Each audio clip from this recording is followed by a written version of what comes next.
Good morning सभी students को। बच्चों, आज का हम टॉपिक लेके आ रहे हैं उत्प्रेरण के प्रकार। देखिए, उत्प्रेरण के प्रकार जो हम वर्गीकृत करते हैं उसमें हम क्रियाकारक, उत्प्रेरक और उत्पाद, इन तीनों की भौतिक अवस्थाओं को आधार बनाते हैं। किस किस को? क्रियाकारक, उत्प्रेरक और उत्पाद, इन तीनों की भौतिक अवस्थाओं को आधार बनाते हैं। यदि किसी रासायनिक अभिक्रिया में क्रियाकारक, उत्प्रेरक व उत्पाद तीनों की भौतिक अवस्था समान होती है तो इन्हें समांगी उत्प्रेरण कहते हैं। किस नाम से जानेंगे? समांगी उत्प्रेरण। समांगी वर्ड आपने पहले से ही सुना हुआ है। मीन्स यहाँ पर क्रियाकारक, उत्प्रेरक और उत्पाद, इन तीनों की भौतिक अवस्था क्या होनी चाहिए? समान होनी चाहिए। इसके बारे में हमको पता तभी चलेगा जब हम कोई एग्जाम्पल लेंगे। जैसे हम पहला एग्जाम्पल लेते हैं, सल्फर ट्राइऑक्साइड गैस का निर्माण। सल्फर ट्राइऑक्साइड गैस का निर्माण। तो देखिए बच्चों, इसमें क्या होगा, कैसे सल्फर ट्राइऑक्साइड बनेगी। SO2 गैस की क्रिया जब आप O2 गैस से करेंगे तो नाइट्रिक ऑक्साइड गैस उत्प्रेरक की उपस्थिति में सल्फर ट्राइऑक्साइड गैस का निर्माण होगा।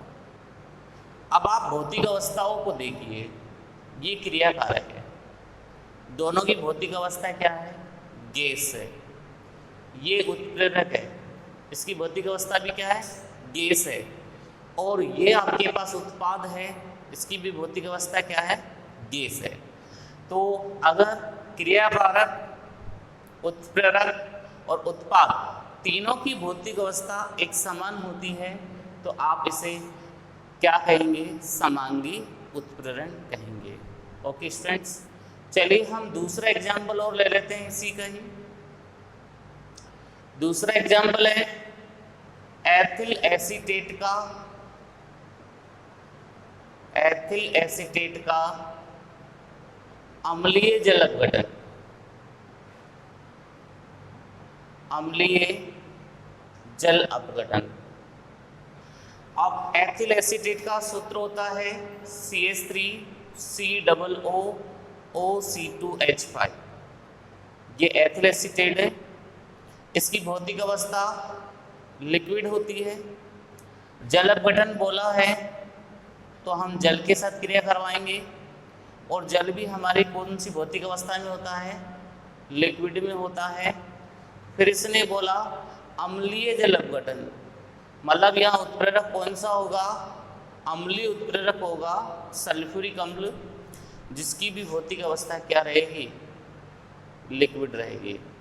अब इन दोनों की क्रिया के बाद जो बनेगा वो देखिए CH3COOH, एक तो ये बन गया जिसको आप क्या कहते हैं? एसिटिक अम्ल कहते हैं। इसकी भी भौतिक अवस्था क्या होती है? लिक्विड होती है। साथ में C2H5OH यानी कि एथेनॉल भी साथ में बना है, इसकी भी भौतिक अवस्था क्या है? लिक्विड है। तो आप ये ध्यान रखेंगे, क्रियाकारक हो, उत्प्रेरक हो और उत्पाद हो, इन तीनों की भौतिक अवस्था एक समान होनी चाहिए। ये क्वेश्चन बोर्ड में आ चुका है ऑलरेडी। क्वेश्चन कैसे पूछा था बता देते हैं आपको। समांगी उत्प्रेरण किसे कहते हैं कि कोई दो उदाहरण दीजिए। तो आपको मैं 3 उदाहरण बता देता हूँ जिससे आप इनके एग्जाम्पल्स को याद रख सकें। थर्ड एग्जाम्पल जो इसका रहेगा वो रहेगा सुक्रोज का अम्लीय जल अपघटन। तीसरा एग्जाम्पल हम ले लेते हैं यहाँ पर, सुक्रोज का अम्लीय जल अपघटन। तो देखिए बच्चों, सुक्रोज का अम्लीय जल अपघटन। सुक्रोज का फॉर्मूला क्या होता है, सबसे पहली चिंता का विषय तो यही, तो C12H22O11, यही सुक्रोज का होता है, यही माल्टोज का होता है और यही लैक्टोज का होता है। ये सब डाइसैकेराइड शर्कराएं होती है जो हम बहुलक वाले चैप्टर में पढ़ेंगे। इस सुक्रोज का जलीय विलयन है, इसलिए ये लिक्विड स्टेट में उपस्थित है। H2 आपको पता है पहले से लिक्विड होता है, द्रव अवस्था में होता है। अब अम्लीय जल अपघटन बोला है वापिस से, तो हम सल्फ्यूरिक अम्ल को ले लेंगे और कौन सी भौतिक अवस्था में लेंगे, लिक्विड में लेंगे। अब सुक्रोज जल अपघटित होकर, ये सुक्रोज है जो जल अपघटित होकर देता है 1 मोल ग्लूकोज और 1 मोल फ्रक्टोज। ये सूत्र मैंने आपको एक जगह और बताया था, ग्लूकोज प्लस फ्रक्टोज, रासायनिक बल गतिकी में भी ये आया था। सुक्रोज प्लस, सुक्रोज जब जल अपघटित होता है तो 1 मोल तो क्या बनाता है, ग्लूकोज, और 1 मोल क्या बनाता है, फ्रक्टोज। अब बच्चे क्वेश्चन पूछ सकते हैं हमसे कि दोनों के रासायनिक सूत्र एक है लेकिन नाम दोनों के अलग अलग है।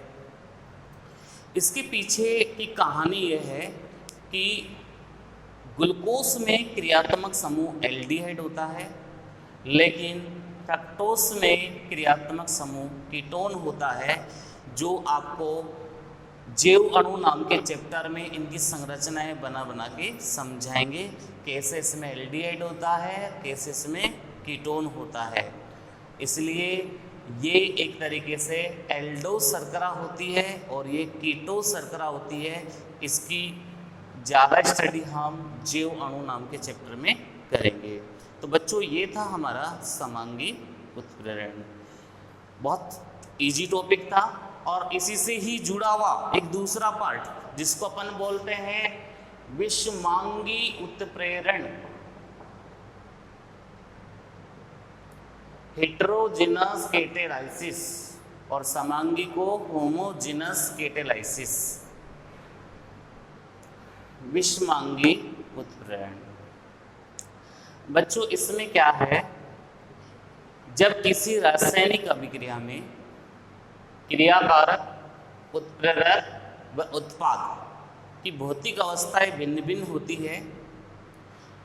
अब इसमें थोड़ी सी एक बात यह है कि कभी कभी कुछ अभिक्रिया ऐसी भी आएगी जिसमें क्रियाकारक और उत्पाद तो समान भौतिक अवस्था में मिल जाएगा, लेकिन उत्प्रेरक जो होगा वो इन दोनों की भौतिक अवस्थाओं से अलग होगा।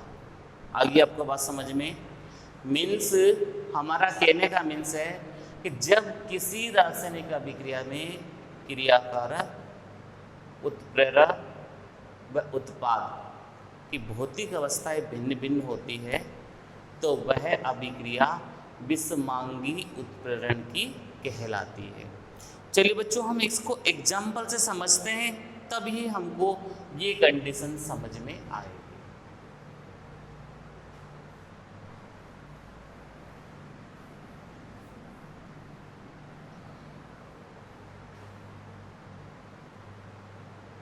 विषमांगी उत्प्रेरण का सबसे फेमस एग्जाम्पल है हेबर विधि। आपने ये नाम पहले भी सुना है, 11th में नाम आ चुका था, 12th में भी पहले आ चुका है। हेबर विधि हमने इसका न्यूमेरिकल भी किया था। एक न्यूमेरिकल था शून्य कोटि की अभिक्रिया से संबंधित अमोनिया का अपघटन, लेकिन हम अभी हेबर विधि पढ़ रहे हैं जिसमें अमोनिया का निर्माण पढ़ेंगे। देखिए बच्चों, अमोनिया का निर्माण होता है N2 gas plus 3H2 gas. उत्क्रमणीय प्रक्रिया होती है ये, और बन जाता है 2NH3 गैस। लेकिन अब यहाँ जो उत्प्रेरक काम में ले रहे हैं वो आयरन है और उसकी भौतिक अवस्था क्या है, ठोस है। अब एक बात यहाँ समझने वाली है कि ये क्रियाकारक गैस अवस्था में है तो उत्पाद भी किस में है, गैस अवस्था में। दोनों की भौतिक अवस्था क्या हो गई, एक जैसी, लेकिन उत्प्रेरक की भौतिक अवस्था क्रियाकारक से क्या है, भिन्न है। तो प्रायोरिटी दी किसको जाती है, प्रायोरिटी दी जाती है केवल क्रियाकारक और उत्प्रेरक को। दोनों की भौतिक अवस्थाएं क्या है, भिन्न भिन्न है। तो ऐसे उत्प्रेरण को हम क्या कह देंगे, विषमांगी उत्प्रेरण का नाम दे देंगे। और भी एग्जाम्पल है, जैसे एथीन का हाइड्रोजनीकरण, एथीन का हाइड्रोजनीकरण। इस एग्जाम्पल को हम ऐसे समझ सकते हैं, वनस्पति तेल से, मतलब वनस्पति तेल से वनस्पति घी, डालडा का निर्माण करना, का निर्माण करना। अब देखिए एथीन, एथीन का सूत्र सभी बच्चे जानते हैं, CH2 डबल बॉन्ड CH2। इसकी भौतिक अवस्था क्या है, गैस है। अगर आप इसका हाइड्रोजनीकरण करेंगे, मीन्स हाइड्रोजन को जोड़ेंगे, तो देखिए जब भी हाइड्रोजन जोड़ा जाता है तो उसकी भौतिक अवस्था क्या है, गैस है। लेकिन उत्प्रेरक कौन सा काम आता है, निकल उत्प्रेरक काम आता है। और ये निकल उत्प्रेरक क्या करता है, इसमें उत्पाद बना देता है H3CCH3। मतलब ये एक बंध टूटेगा, एक पाई बंध टूटेगा और दो नए सिग्मा बंध का निर्माण हो जाएगा। और एक सिग्मा पर एक हाइड्रोजन, दूसरे सिग्मा पर दूसरा हाइड्रोजन। तो जो CH2 था वो CH3 बन गया और जो CH2 था वो भी CH3 बन गया और इसका नाम हो गया एथेन गैस। यानी कि इसकी भौतिक अवस्था भी क्या है, गैस है। लेकिन आप उत्प्रेरक की भौतिक अवस्था को क्या देख रहे हैं यहाँ पर, यहाँ उत्प्रेरक ठोस अवस्था में उपस्थित है। तो ज़्यादातर एग्जाम्पल आपको इसी कैटेगरी के देखने को मिलेंगे जिसमें उत्प्रेरक क्या रहेगा, ठोस अवस्था में उपस्थित रहेगा। तो बच्चों ये अपना टॉपिक हुआ उत्प्रेरण के प्रकार, समांगी उत्प्रेरण और विषमांगी उत्प्रेरण। बहुत सिंपल टॉपिक है। चलिए अब हम अगले टॉपिक की ओर बढ़ते हैं। अगला टॉपिक जो होगा बच्चों अपना, उस टॉपिक का नाम है क्रियाविधि। किसकी क्रियाविधि, उत्प्रेरण की क्रियाविधि। अब आपके पास उत्प्रेरण तो दो होता है, एक समांगी उत्प्रेरण होता है और एक विषमांगी उत्प्रेरण होता है। तो बच्चों हम पहले टॉपिक ले रहे हैं समांगी उत्प्रेरण की क्रियाविधि। समांगी उत्प्रेरण की क्रियाविधि।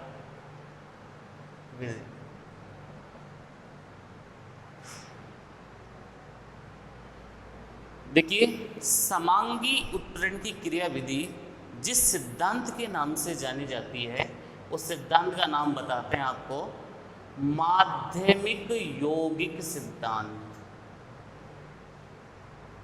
माध्यमिक यौगिक, माध्यमिक को एक नाम और दे सकते हैं आप, मध्यवर्ती। इसलिए इसको हम इस नाम से भी जानेंगे, मध्यवर्ती यौगिक सिद्धांत। बेटा हम एग्जाम्पल बाद में लेंगे, हम इसका बेसिक कंसेप्ट समझा देते हैं आपको। देखिए इस सिद्धांत के अनुसार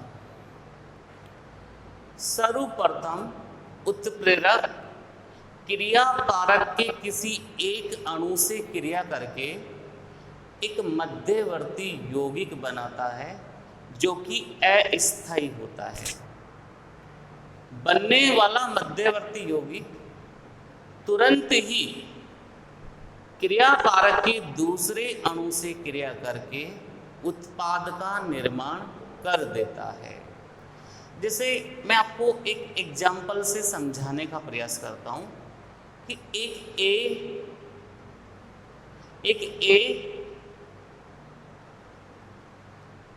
और बी क्रिया कारक अणु है और ये उत्प्रेरक X से क्रिया करके ये बना देते हैं AB उत्पाद। अब इनकी भौतिक अवस्था एक जैसी होनी चाहिए। अपन मान लेते हैं अपने हिसाब से ये भी गैस है, ये भी गैस है, ये भी गैस है, तो ये भी क्या होना चाहिए? गैस होना चाहिए, क्योंकि हम पढ़ क्या रहे हैं? समांगी उत्प्रेरण। अब ये कोई रासायनिक अभिक्रिया समांगी उत्प्रेरण की आई और मेरे से कहा कि इसकी क्रियाविधि समझो, तो मैंने कहा इसकी क्रियाविधि में दो पद आएंगे। इसकी क्रियाविधि दो पदों में संपन्न होगी, दो पदों में संपन्न होगी। देखो बेटा, पद फर्स्ट में क्या होना है? पद फर्स्ट मैंने कहा कि उत्प्रेरक क्रिया कारक के किसी एक अणु से पहले क्रिया करेगा। अब ये X है, ये क्या था? उत्प्रेरक है। अब क्रिया कारक का कोई सा भी अणु आप ले लीजिए, आपने A ले लिया। हालांकि कोई सा भी अणु का चयन कौन करेगा? उत्प्रेरक करेगा, मेरी मर्जी से नहीं चलेगा। उत्प्रेरक किसके साथ शीघ्रता से क्रिया करेगा? ये रिएक्शन पर निर्भर करेगा। हम ये तो एक सामान्य एग्जाम्पल है, किसी से भी क्रिया करवा के उत्पाद बना देंगे, लेकिन आगे जाकर कुछ सेलेक्टिव रिएक्शन आएगी, उसमें आपको समझाया जाएगा कि उत्प्रेरक दोनों में से किसी एक पर्टिकुलर क्रियाकारक से क्रिया करेगा। तो वो कंडीशन हम बाद में दूसरे एग्जाम्पल में समझाएंगे। अभी तो मैंने कहा कि ये उत्प्रेरक है जो एक क्रियाकारक से क्रिया कर रहा है और एक मध्यवर्ती यौगिक AX गैस बना रहा है। ये मध्यवर्ती या माध्यमिक यौगिक है, इंटरमीडिएट है, लेकिन ये अस्थायी है। तो पद नंबर 2 में क्या होता है? बना हुआ मध्यवर्ती यौगिक क्रियाकारक के दूसरे अणु से, अब A से तो क्रिया कर ही ली, तो बचा क्या? B बचा, तो ये B से क्रिया करेगा और उत्पाद बना देगा। उत्पाद क्या बनाएगा? AB gas. और आपको ये भी पता है उत्प्रेरक की क्वालिटी होती है कि अभिक्रिया के पश्चात वो शेष बच जाता है। मैंने शुरुआत में ही आपको उत्प्रेरक की परिभाषा बताई थी कि उत्प्रेरक वे बाह्य पदार्थ होते हैं। उत्प्रेरक वे बाह्य पदार्थ होते हैं जो रासायनिक अभिक्रिया की वेग को परिवर्तित कर देते हैं, लेकिन अभिक्रिया के पश्चात इनके संगठन एवं द्रव्यमान में कोई परिवर्तन नहीं होता और अभिक्रिया के पश्चात शेष बच जाते हैं। तो देखिए, लंका में आग लगा के ये खुद वापस निकल गया। मीन्स यहाँ उत्प्रेरक का जो काम था अभिक्रिया के वेग को परिवर्तित करना था और उत्पाद बनाना था, और अभिक्रिया के पश्चात ये शेष बच जाता है।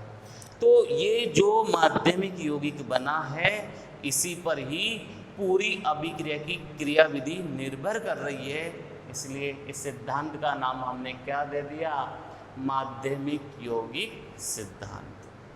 चलिए, अब मैं आपको एक ऐसे एग्जाम्पल से समझाता हूँ जो डेली रूटीन का एग्जाम्पल है और उसी से ही क्रियाविधि पूछ सकते हैं। हालांकि आज तक तो नहीं पूछी ये क्रियाविधि, लेकिन जिस दिन पूछ ले उस दिन आपकी किस्मत है। एग्जाम्पल लेते हैं हम।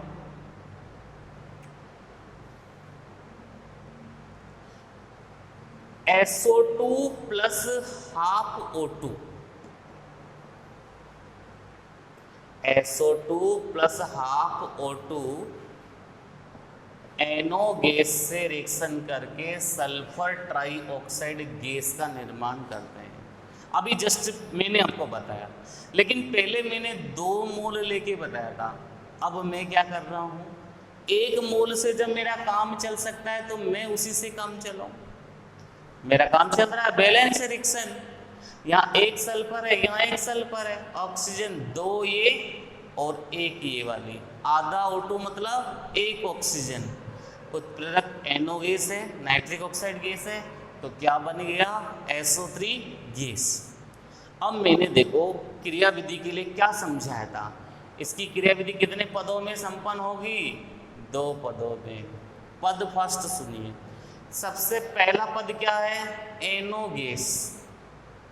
अब NO इन दोनों में से किससे रिएक्शन करने का प्रयास करेगी, SO2 से तो नहीं करेगी, क्योंकि NO आगे NO2 में बदल सकती है, इसलिए NO किससे रिएक्शन कर लेगी, हाफ O2 से रिएक्शन कर लेगी।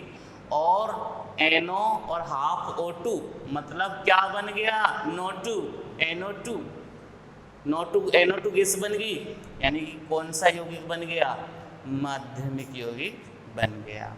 अब पद नंबर 2 में देखिए आप, पद नंबर 2 में जो बनी हुई NO2 गैस है वो किससे क्रिया करेगी, SO2 से, दूसरे क्रियाकारक अणु से क्रिया करेगी।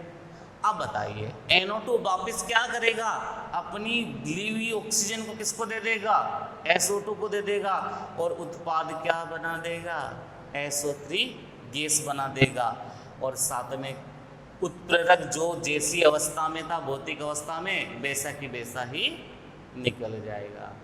मुझे लगता है इजी गोइंग में ये रिएक्शन मैकेनिज्म आपको समझ में आ रही होगी, कोई बड़ा टॉपिक नहीं है, बहुत सिंपल पार्ट है।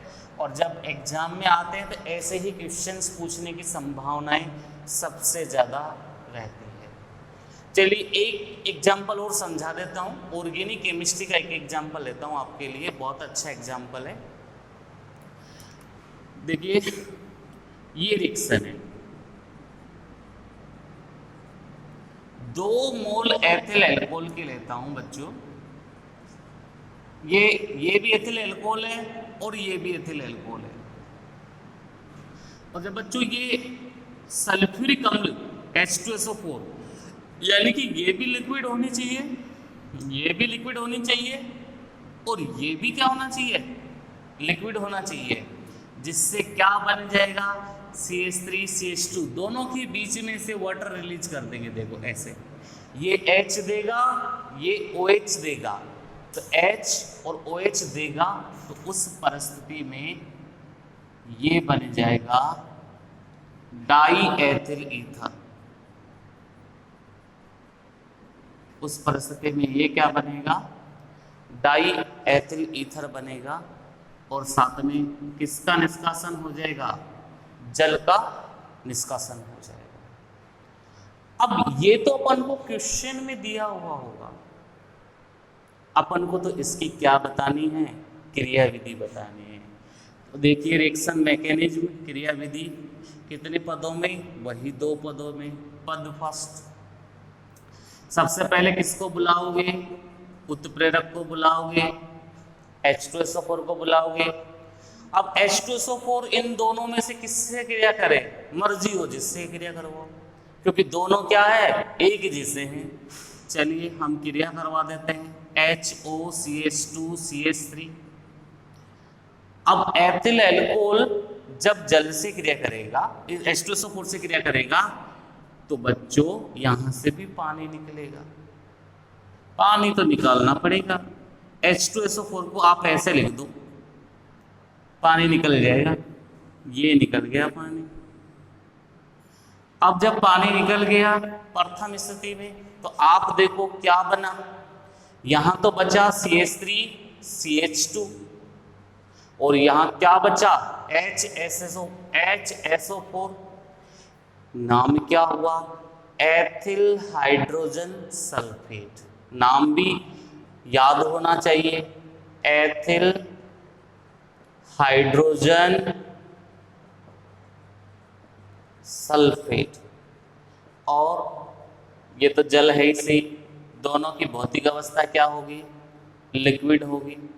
अब बच्चों जो बना हुआ एथिल हाइड्रोजन सल्फेट है, ये किसका काम कर रहा है, यहाँ पर माध्यमिक यौगिक का ये काम कर रहा है।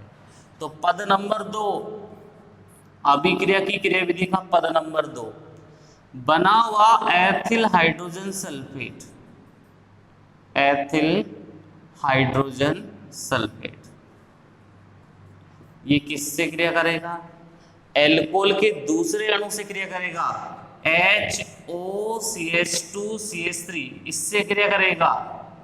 और मैंने कहा था आपसे कि उत्प्रेरक क्रिया के पश्चात शेष बच जाते हैं, तो कंसेप्ट ये याद रखना कि वापस किसको निकाल देना है, H2SO4 को निकाल देना है। तो यहाँ क्या बचा, CH3CH2, और यहाँ क्या बचा, OCH2CH3।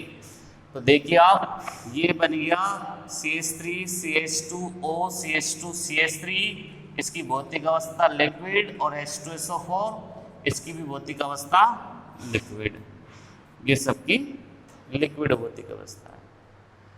तो ये हमारा टॉपिक था समांगी उत्प्रेरण और उसकी क्रियाविधि। बहुत सिंपल टॉपिक है। अगले वीडियो में आपके लिए टॉपिक लेके आएंगे हम विषमांगी उत्प्रेरण की क्रियाविधि। ओके बेटा।